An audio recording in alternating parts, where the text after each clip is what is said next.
Olá, pessoal, tudo bem? Vou dar continuidade ao tema de comportamento produtivo e contraprodutivo.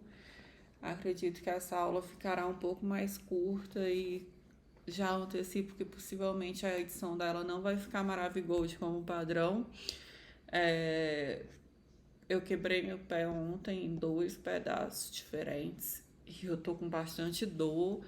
Então tá um pouco complicado de manter a simpatia e ficar sentada, tudo dói. Tem que ficar com o pé pra cima. Enfim,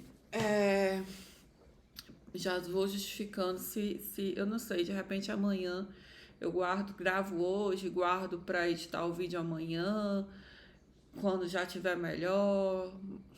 Não sei, mas por enquanto o que eu tenho é tomara que eu consiga gravar rapidinho e se até amanhã eu ainda tiver muito aperreada, muito agoniada, não vou caprichar na edição por razões óbvias, afinal são caraca, duas partidas, um osso partido em dois lugares diferentes. Isso eu trago notícias, dói bastante. E logicamente não vai ser um vídeo muito animado e engraçadinho, porque, né, tô com um pouco de dor. Eu fiquei devendo um comportamento de cidadania organizacional, né? É algo, quando a gente trabalha, cidadania organizacional é uma variável, um tema bem explorado em POT, né? Psicologia Organizacional e do Trabalho. Quem fala sobre comportamento organizacional é um tema bastante explorado. Eu não trabalho, nunca desenvolvi pesquisa empírica com esse tema, mas é algo que gosto de ler, tenho interesse e curiosidade. Acho um tema bem bacana. Mas afinal, o que é, né, a cidadania organizacional?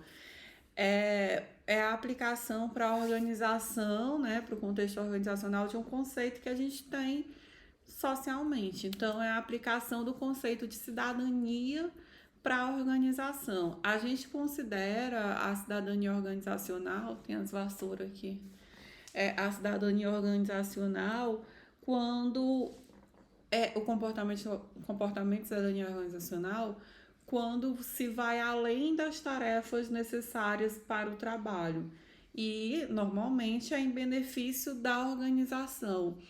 Então, assim, é lógico, mas isso seria uma questão filosófica que não faz sentido eu entrar aqui, que não existe altruísmo absoluto. Então, é lógico que a gente sempre faz alguma coisa para por alguma razão própria, né? Nem que seja a aceitação social, mas eu não vou entrar nesse mérito. O mérito do conceito de cidadania organizacional é esse de que a gente faz é quando o trabalhador ele vai além do que é esperado para um benefício maior do trabalho, do desenvolvimento. Um exemplo é isso, assim, agora com aulas digitais, um colega ajuda o outro, eu fiz tutorial para os meus amigos professores como usar o OBS, que é um programa de gravação de aula que dá para compartilhar a tela com slide e outros textos. Eu não faz parte da minha atribuição, eu não fui contratada para isso, não é uma atribuição a qual eu sou designada formalmente, mas a gente faz. Quando você vê que acaba papel na impressora e coloca, repõe, mesmo não sendo o seu trabalho. É quando você. Enfim, já tá bom de exemplo, né? Isso é o comportamento de cidadania organizacional. Normalmente, quando a gente vai mensurar empiricamente, né, quando a gente vai fazer pesquisa sobre isso, os instrumentos eles são em sua maioria de avaliação pelos superiores. Então, os testes, as coletas de dados de cidadania organizacional, elas quase nunca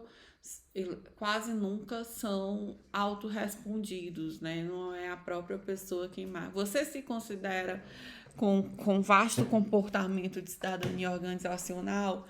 Normalmente não é assim. São os gestores, os superiores quem fazem essa avaliação. E aí nessas escalas para mensurar a cidadania, para mensurar a cidadania organizacional, normalmente tem quatro fatores, né? Que é a ajuda aos superiores, fazer sugestões inovadoras para melhorar a organização do departamento, pontualidade, tanto na presença de rotina quanto na entrega dos serviços, e avisa com antecedência as demais demandas. Essas são, em geral, as escalas. Como eu disse, eu nunca desenvolvi nenhum tipo de pesquisa sobre isso, mas é um assunto que me é muito curioso, eu acompanho bastante. Algumas outras escalas também se dividem em outras duas vertentes, como comportamentos realmente necessários, não previstos, mas realmente necessários, e os que não são necessários, que são para além daquilo que está atribuído. Então, você leva lanche para uma reunião, por exemplo. Além disso, o comportamento de cidadania organizacional, ele tem uma coisa boa, pela literatura a gente percebe, porque ele é contagiante, né? Então, pessoas que estudam grupo normalmente estudam cidadania organizacional e, e percebe-se isso, que quando entra alguém na organização que tem a tendência a esse tipo de comportamento, os demais acabam ficando contaminados, acabam se envolvendo em comportamento de cidadania, provavelmente também enfim, é, é isso. Eu acho que essa vai ser a aula gravada mais feia, mas vamos embora. Ahn, como eu falei, apesar de ser visto como um ato altruísta, né? O, alguma coisa sobre abnegação, as pesquisas elas sugerem que pode ser uma estratégia de avanço na carreira, as pessoas associam esse comportamento como sendo uma ferramenta para se manter na organização. Por isso que eu não vou entrar muito nesse mérito, eu só queria mostrar que existe isso, como ele é pesquisado, né? Como eu falei, normalmente ele não é autorrelato, e como que se mensura, porque é muito interessante, eu acho que vale a pena você conhecer a variável. Vou entrar agora nos comportamentos contraproducentes, né? Todo dia, todo dia é uma ótima introdução, né, para um professor. Todo dia, em qualquer grande organização, alguma pessoa vai chegar atrasada, né? Ou vai faltar, ou vai pedir demissão. E aí, esse funcionário que não comparece, ou que comparece atrasado, que furam a programação, ele deixa um furo que necessita ser tampado, ser substituído, seja temporariamente ou permanentemente. E isso gera custo para a organização, né? A maior parte das pesquisas sobre abandono, sobre comportamento de abandono, elas consideram esse fenômeno de ausência relacionado com algum outro. E aí é o que eu vou fazer, correlacionar variáveis, né? Por exemplo, absenteísmo, rotatividade com insatisfação no trabalho. É, tem uma meta-análise do Mitra que descobriu que a absenteísmo e rotatividade são moderadamente correlacionadas entre si. Então, e tem uma outra meta-análise que também mostra que a impontualidade se relaciona tanto com absenteísmo quanto com rotatividade. Luísa, o que você está querendo dizer com isso, mulher? Eu estou querendo dizer que nessa eu não lembro agora de cabeça quantos estudos tem nessa meta-análise, quantos artigos ele avaliou, mas ela é uma meta-análise, e aí ele percebeu isso, que Se a pessoa já está pensando em sair, ela vai aumentar o número de vezes que ela falta. Se a pessoa já está pensando em sair, ela vai aumentar o número de vezes que ela chega atrasado, consideravelmente, afinal foi uma meta-análise, tá? Então, mas o que é absenteísmo, mulher? Absenteísmo é o funcionário que não comparece para trabalhar de acordo com aquilo que é programado. Seja chegar atrasado, seja não ir de completo, né? E aí, como eu falei, às vezes a organização ela tem que manter um corpo de funcionários sobressalente só para repor os que faltam. Às vezes, pode ser uma razão de doença, ele pode ter um outro motivo para não ir. Ele teve um problema dele ou de um familiar. Então é complicado a gente mensurar absenteísmo com motivação, que é uma variável que eu tento sempre usar, sempre testo nas minhas buscas de artigo. Depois eu acho que vale a pena, né, eu mostrar como é que eu faço esse preparo das aulas para quem tiver. Eu vou ver se no final do eu vou fazer esse vídeo todo com o conteúdo e depois eu divido um pouquinho a tela para mostrar mais ou menos como é que eu faço essa pesquisa para preparar as aulas. E aí quem tiver curiosidade sobre relacionar alguma variável com alguma coisa consegue fazer isso por conta própria. Mas enfim, aí fica difícil eu testar motivação com absenteísmo, porque na verdade a motivação são variáveis difíceis de serem isoladas e combinadas.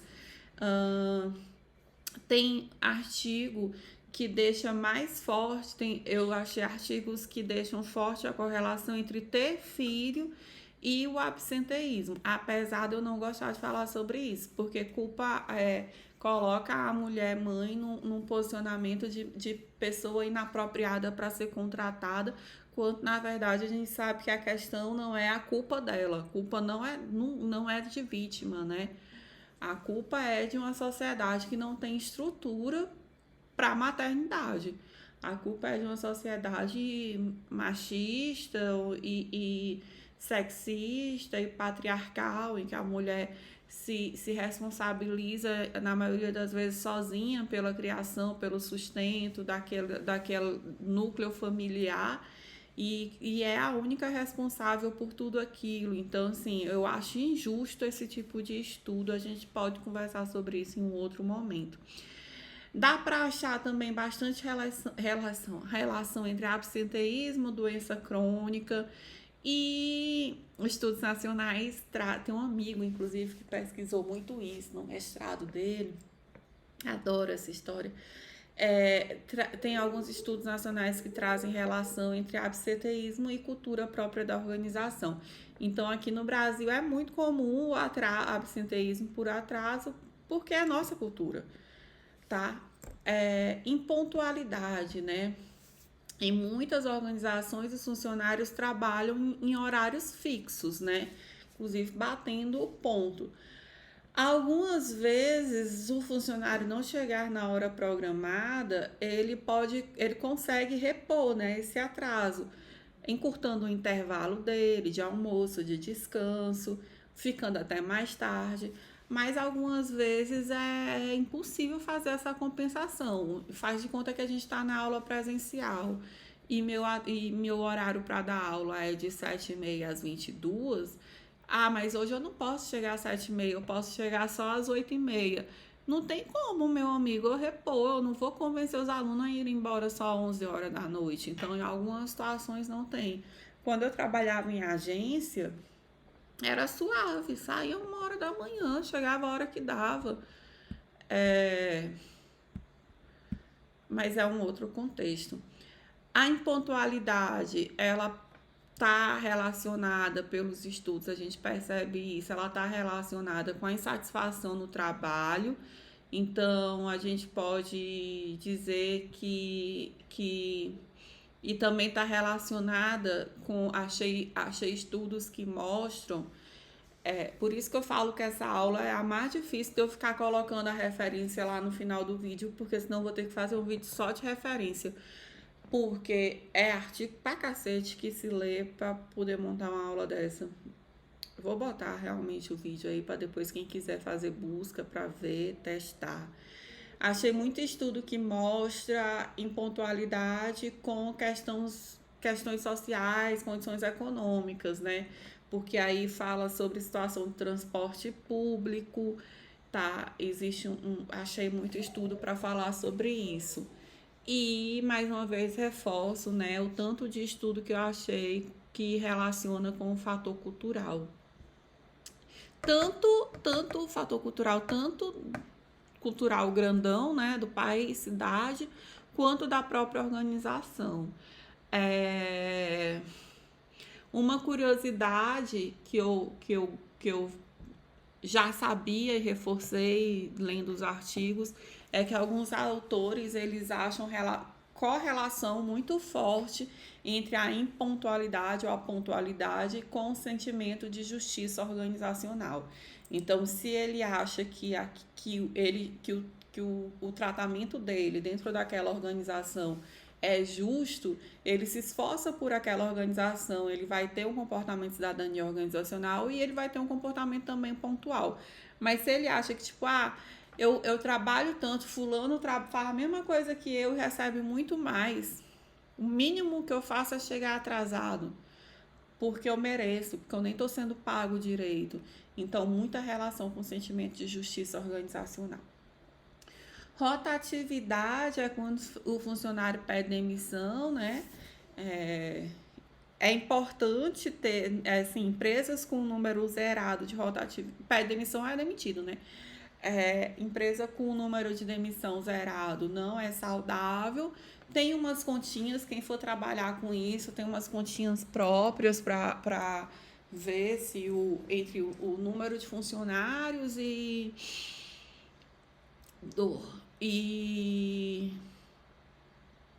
peraí. O número de funcionários e a quantidade, o grau, o nível, o número de de rotatividade que é considerado saudável para a organização. Que é o índice de rotatividade, né? Quando esse índice é alto, a força de trabalho pode se tornar muito inexperiente, pouco treinada, né? Sinal de que está entrando muita gente nova. E quando dificultando, né, atingir os objetivos da organização, a produtividade, e quando esse número é muito baixo, a gente tem associado uma dificuldade de renovação, inovação, adaptação da cultura. Quando o funcionário também é pouco produtivo, é ok para a organização perder ele pode sair, mas quando o funcionário é bom, é importante que retenha, né? E aí a organização tem que ter estratégias para manter isso sob controle e manter esses índices estáveis, né? De toda forma, a rotatividade com índice alto é negativo porque gera custo, né? Substituir um funcionário envolve recrutamento, seleção, treinamento e um período invisível de aclimatação. Vamos para quando a gente fala sobre comportamento contraproducente, a gente também tem um momento que a gente fala sobre agressão, sabotagem e furto, né? Foi o que eu falei no vídeo passado, que quando eu comecei a dar esse tipo de aula, eu comecei a falar com alguns colegas responsáveis por RH e também empresários, e o mundo se abriu na minha frente porque eu não sabia, eu não tinha dimensão do quanto as pessoas, essa realidade, do quanto é comum o furto. Eu tenho uma amiga dona de loja que ela fala que muito, muito comum. Tem uma que trabalha em RH de transportadora, ela fala que é muito comum abrir em caixa, então é uma realidade presente, né? Casos de funcionários que fazem esse tipo que apresentam esse tipo de comportamento. Casos de funcionário que atira, que bate em outros colegas são eventos bem raros, a não ser naquele filme Um Dia de Fúria. Mas então é importante falar sobre isso, porque pela literatura e pela minha parca pesquisa empírica, é um comportamento contraproducente bem comum. Vai prejudicar a organização, lógico, vai prejudicar também outras pessoas no trabalho, como os colegas, os supervisores e às vezes os próprios clientes. Às vezes o comportamento contraproducente pode ser apresentado em forma hostil, né? Você se comportar de forma hostil tanto com seus colegas, quanto com o cliente, quanto com a propriedade organizacional. E aí você pode realizar seu trabalho de forma inadequada de propósito, ou furtar, ou deixar de fazer uma tarefa. Tudo isso é comportamento contraproducente. A sabotagem, o furto, são, pela minha pesquisa, são os aula sofrida de gravar, hein, meus amigos? Mas essa semana não tinha outro dia. São as topzeiras que tem na literatura de comportamento contraproducente mais apresentados, né? Sabotagem e furto. A sabotagem, a destruição de propriedade, ou a redução deliberada, né, por escolha própria, sabendo o que está fazendo de desempenho, ela vai ter custo direto por conta do dano à propriedade, né, e custo indireto, porque a perda da produtividade e, bom, ela vai precisar ser reparada de alguma forma. Vale a pena dar uma olhada nos estudos sobre comportamento contraproducente no contexto nacional, porque eles trazem correlações muito legais. E agora eu vou tentar botar aqui no vídeo como que eu faço essas aulas que são bem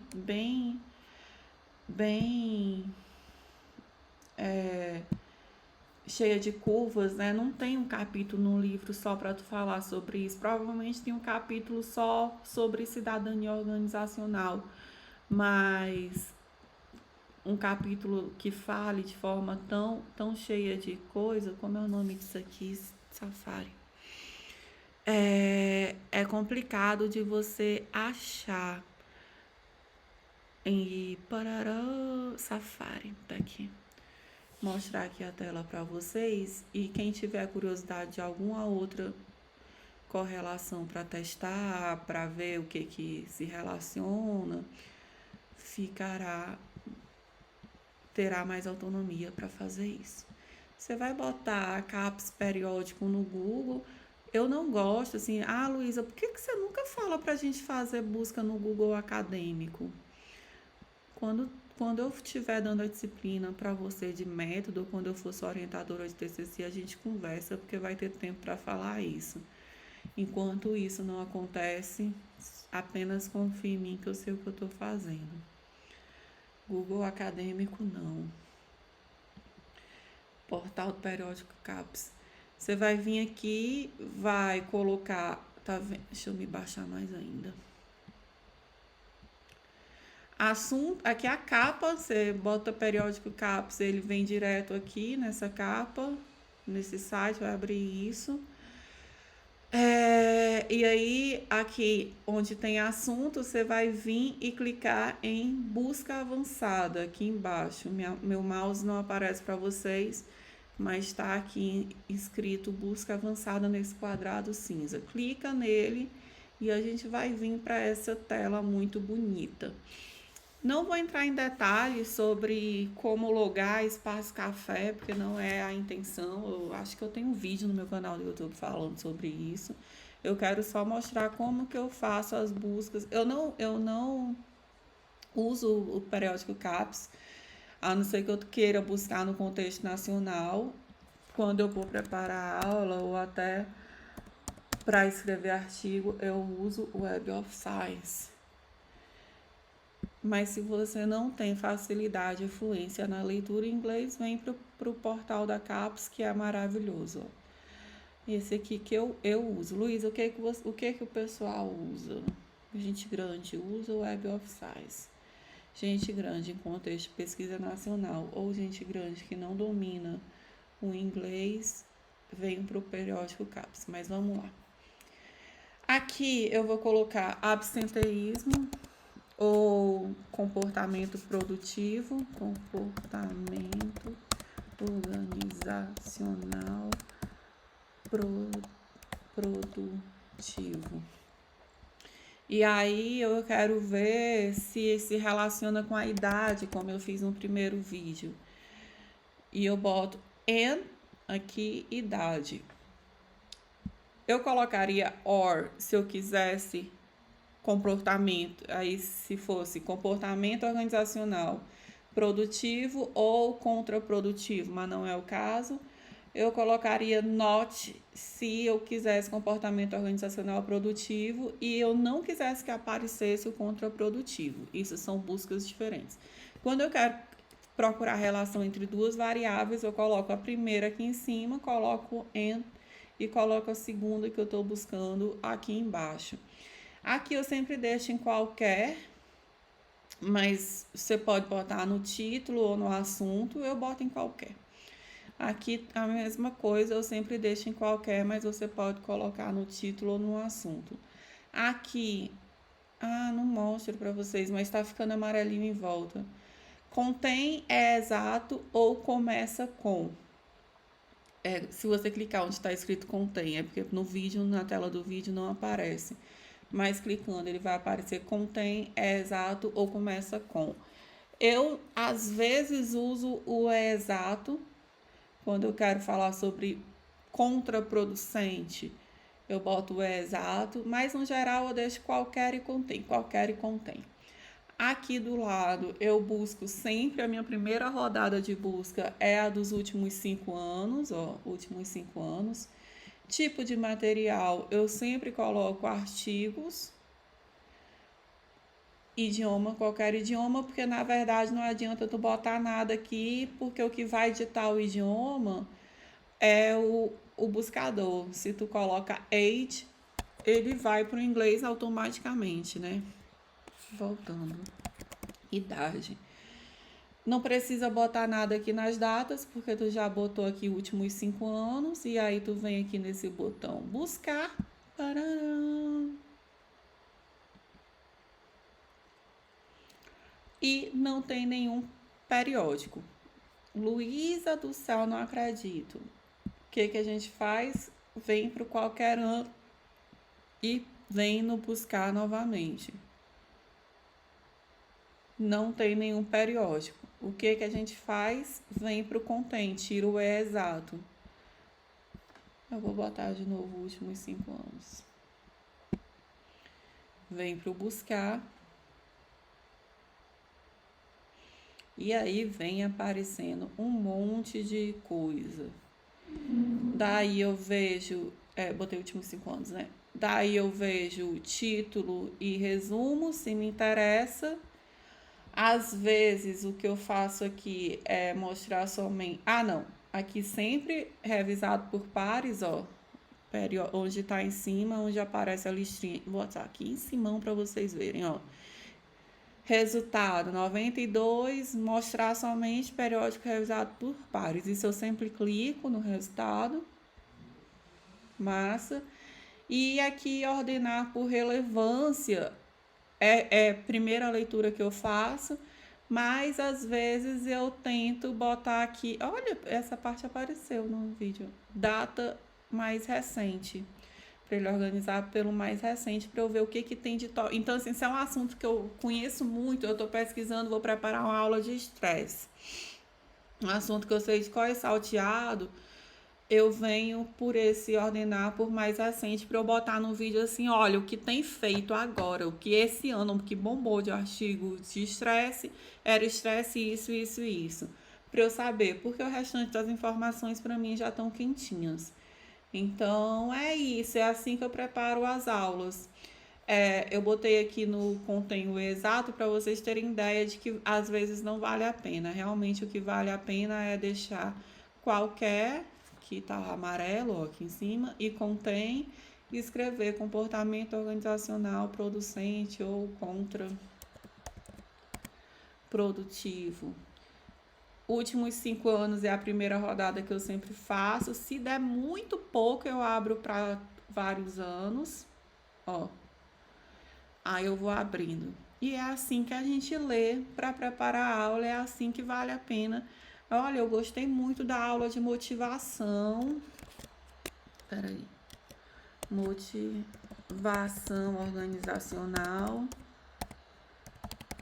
Mas eu queria saber se existe alguma relação disso com o sexo, né? Homem e mulher, gênero. Gênero.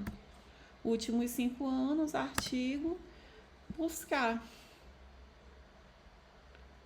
E aí você vê. Aí o que normalmente eu faço? Leio um monte de artigos, separo as informações mais curiosas e preparo o roteiro da aula de vocês.